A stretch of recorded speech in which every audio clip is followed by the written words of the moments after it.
Hill City.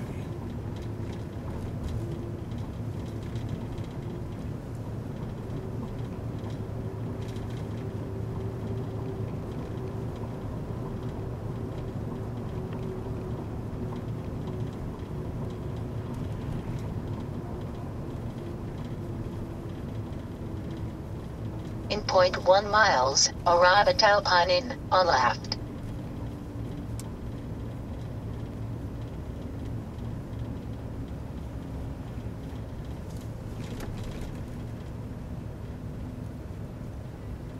Harley Davidson. Arriving at Alpine Inn, on left. I don't see it.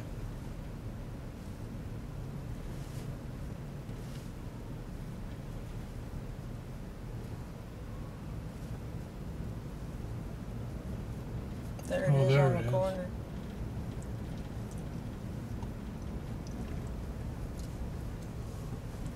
Hmm. Okay.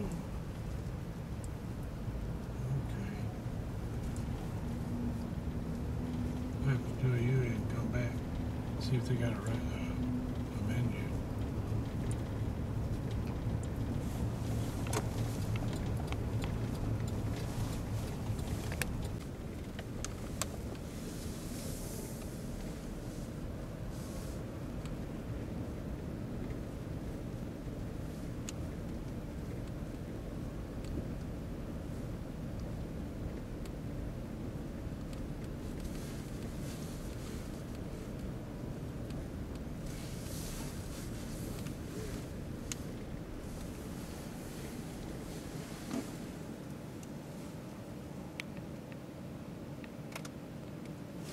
Well,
snowing at the Crooked Creek RV Park, Resort and RV Park.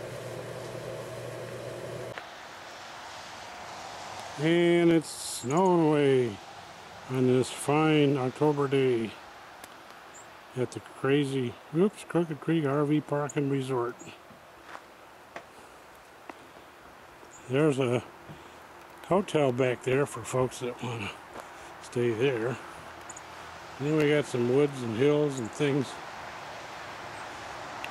back there, and there's a creek running through there. Kind of nice place. We'll get a little snow accumulating here. There's our little home away from home. And yes, it is snowing, due probably at least an inch. We added heat tape and insulation to our standpipe here, so we can get some water to reload our onboard freshwater tank. We leave the hose disconnected so it doesn't freeze overnight. It's supposed to get pretty cold tonight.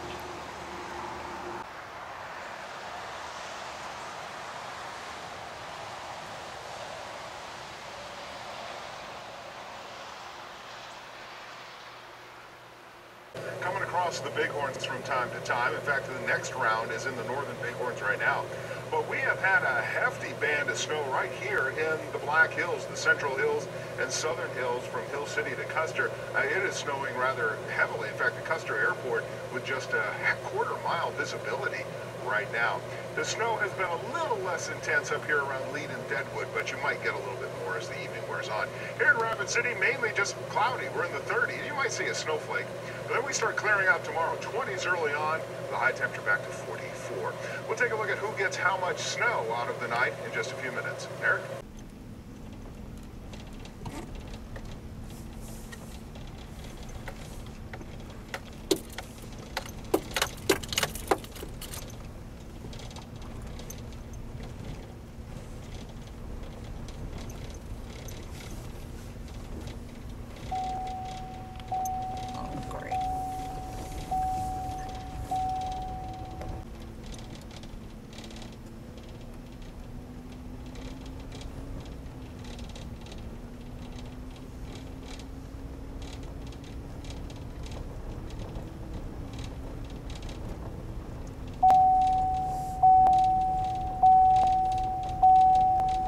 I guess you'll have to put music in there.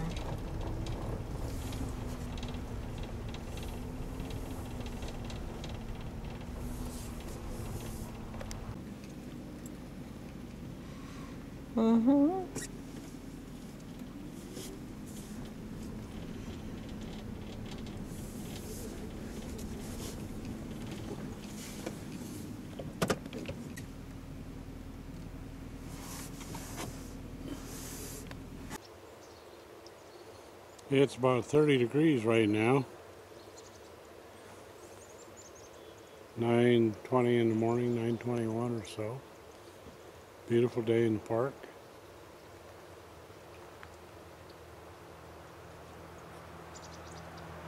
Beautiful day in the Black Hills of South Dakota.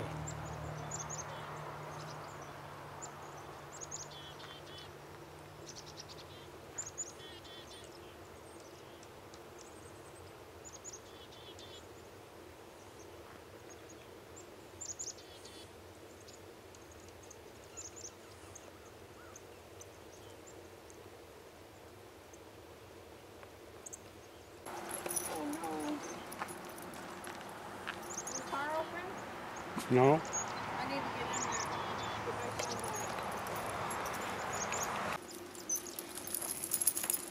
Come on, let's go in the snow. Okay, we'll come back after you.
Really narrow seats.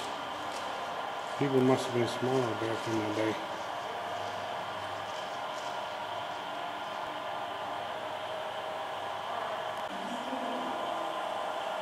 Grandpa George T. Smith Sr. was an engineer on the Sioux Line. He went from Manistee to Enderlin, North Dakota, where he met his wife, my grandmother, while on the Sioux Line. Went from Upper Michigan to North Dakota, at least.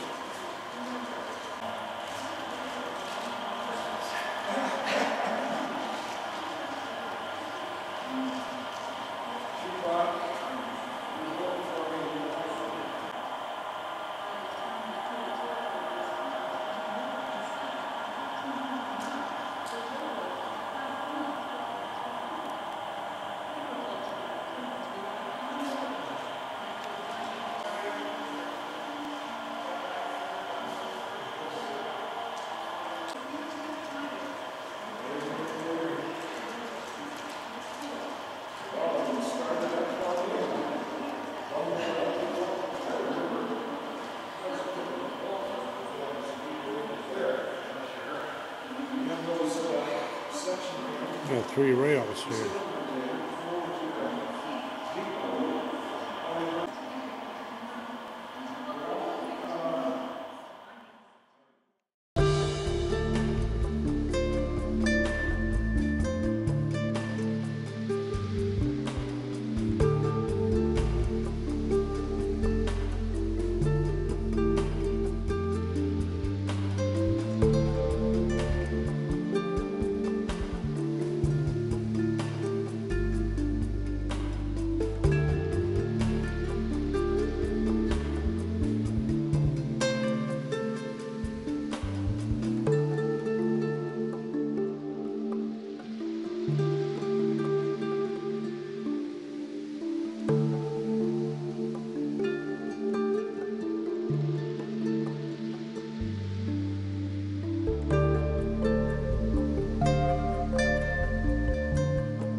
Oh, gee, I thought there was some kid crying.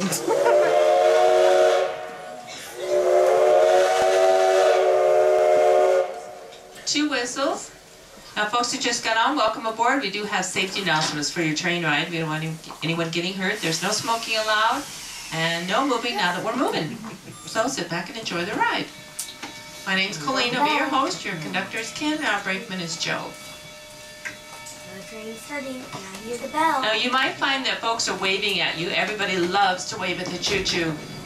They wave wherever they are, they wave. So if you see someone waving at you, do wave back at them. We're a very friendly train here. The other voice you get to hear is Jim. Jim in the box. What are we doing? What is it, David? What? Like Steven, I think. Right. Here's the roundhouse.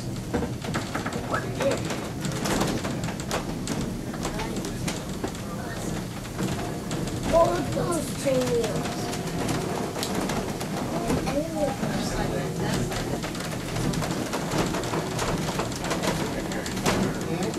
Once again, welcome on board the 1880 train.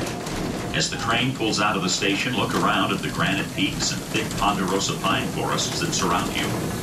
Although the Black Hills were supposed to be the protected territory of the Dakota and Cheyenne Indians off limits to white settlers, an army expedition led by George Custer turned up gold a few miles south of here in 1874. Within months, there were thousands of faceless miners. Mule Skinners was originally a logging camp that served mining operations throughout Palmer Gulch. The spur you see leading off to your right was an elaborate system built in the 1950s to handle both narrow and standard gauge trains. The Oblivion area was later used as one of the sets for the movie The Orphan Train.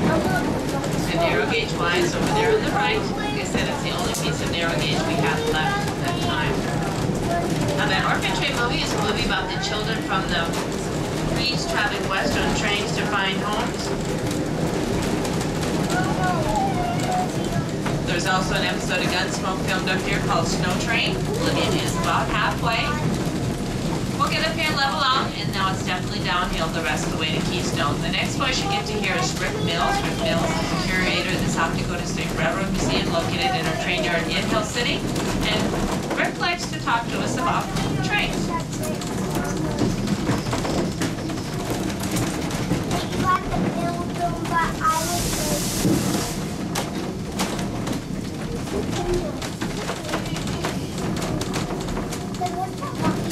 What is it that fascinates us about trains? Hi, this is Rick Mills, and I share that interest in railroads with many of you.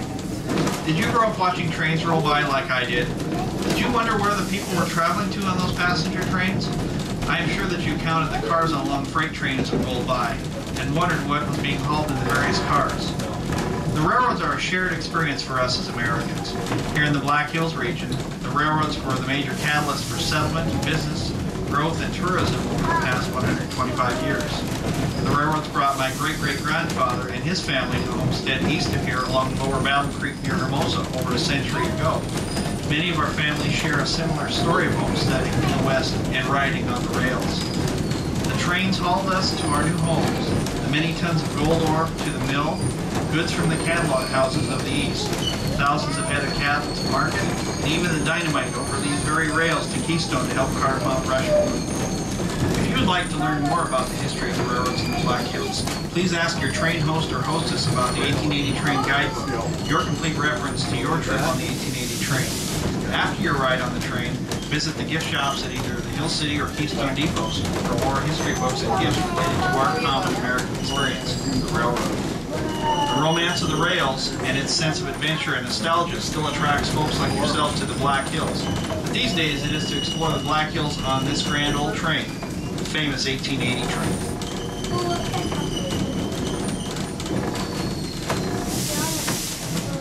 Now over to our right in the distance, you should be able to see Elkhorn Mountain, 6,200 foot, 1,000 foot shorter than Harney Peak, but hiding Harney Peak. So down here looking up, Now Joe, our brakeman, will be coming to the train cars, and he has to offer to you for sale that all aboard the 1880 train guidebook that Rick Mills just spoke about.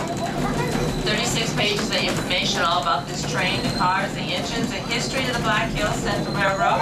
Map on the back inside cover follows our rail trail. Pages preceding the map talk about everything I and Jim in the box talk about. Great little book, just $3. If you'd like to have one, stop Joe. He'll be happy to sell you one. He'll start at the front, work his way to the back.